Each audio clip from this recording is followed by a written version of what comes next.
Hello everyone. Here I am discussing microeconomics के important question elasticity of demand chapter तक के.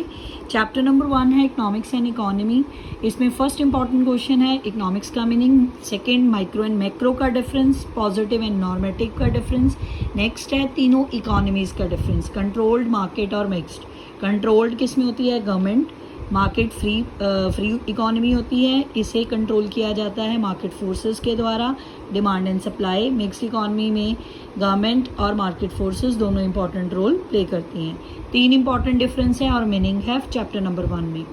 Next chapter है central problems. इसमें 3 problems है, what to produce, how to produce, for whom to produce.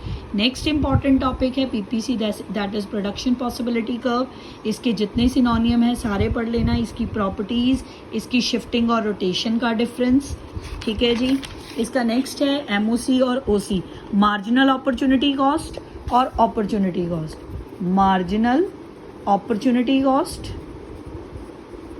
इसमें है opportunity cost. ठीक है, इन दोनों का डिफरेंस. पीपीसी के वैल्यू बेस्ड क्वेश्चन करना मत भूलना, ध्यान से करना, ज़्यादा से ज़्यादा पढ़ना कि पीपीसी शिफ्ट होता है कि नहीं होता, फुलर यूटिलाइजेशन है इसकी कि अंडर यूटिलाइजेशन है. पीपीसी की शेप कनकेव होती है फ्रॉम लेफ्ट टू राइट. ठीक है, यहाँ पे फुलर यूटिलाइजेशन होती है, यहाँ पे अंडर, यहाँ पे over. Clear. Next chapter number 3 है कंज्यूमर इक्विलिब्रियम. इसमें फर्स्ट जो टॉपिक है वो यूटिलिटी है. चैप्टर नंबर 4 इंडिफरेंस का है. इसमें सबसे पहले आप कार्डिनल और ऑर्डिनल यूटिलिटी का डिफरेंस, फिर यूटिलिटी का मीनिंग, टाइप्स इसकी TUMU, फिर TUMU का relationship. TU means total utility. ठीक है, MU means marginal utility. Marginal का मतलब एडिशनल होता है, याद रखना. TU की शेप ऐसे होती है, MU नेगेटिव भी हो सकता है, नेगेटिव ही होता है. जैसे जैसे यूटिलिटी आप कम होती जाएगी आपकी एडिशनल यूटिलिटी नेगेटिव हो जाती है. इसमें एक है consumer equilibrium through single commodity और डबल कमोडिटी. डबल कमोडिटी को मल्टीपल या सेवरल कमोडिटीज़ भी कह सकते हैं. ये बहुत इंपॉर्टेंट क्वेश्चन है. ठीक है, एक ये और एक ये दोनों बहुत इंपॉर्टेंट हैं, ध्यान से करना. ठीक है, consumer equilibrium through single commodity और डबल कमोडिटी. नेक्स्ट है law of diminishing marginal utility का मीनिंग कर लेना. चैप्टर नंबर 4 है इंडिफरेंस. इंडिफरेंस कर्व क्या कौन सी शेप होती है? कन्वेक्स होती है due to MRS. Indifference curve आपको क्या बताता है? 2 गुड्स का कॉम्बिनेशन जो एक कंज्यूमर अपनी लिमिटेड इनकम के साथ कंज्यूम कर सकता है.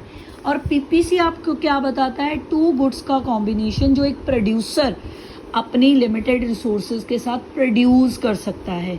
पीपीसी आप प्रोडक्शन के पॉइंट ऑफ व्यू से पढ़ोगे, आईसी आप कंज्यूमर के पॉइंट ऑफ व्यू से पढ़ोगे. ठीक है जी. इसमें आपने करना है meaning of IC, properties of IC, MRS का मीनिंग. MRS मतलब marginal rate of substitution. Marginal rate of substitution, इसका मतलब होता है एक की कंजम्पशन बढ़ाने के लिए आपको दूसरे की जिस रेट पे आप कम करते हो उसे हम MRS कहते हैं, marginal rate of substitution. Next budget set और बजट लाइन का डिफरेंस है. नेक्स्ट इंपॉर्टेंट क्वेश्चन है इसमें इक्विलिब्रियम विद आईसी. इसकी 2 कंडीशन है, convex to region, tangent to budget line. ये इसका डायग्राम होता है, ध्यान से करना, कंफ्यूज मत होना. ये आईसी का इक्विलिब्रियम है, इसमें 2 कंडीशंस हैं. एक बात और, पीपीसी में एक MOC को हम MRT भी कह लेते हैं, मार्जिनल रेट ऑफ ट्रांसफॉर्मेशन. इसका मतलब होता है कि अगर आपको एक की प्रोडक्शन बढ़ानी है तो आपको जिस रेट पे दूसरे की कम करनी पड़ेगी उस रेट को हम MOC या मार्जिनल रेट ऑफ ट्रांसफॉर्मेशन कहते हैं. पीपीसी में MRT और MOC है. इंडिफरेंस कर्व में MRS है, मार्जिनल रेट ऑफ सब्स्टिट्यूशन.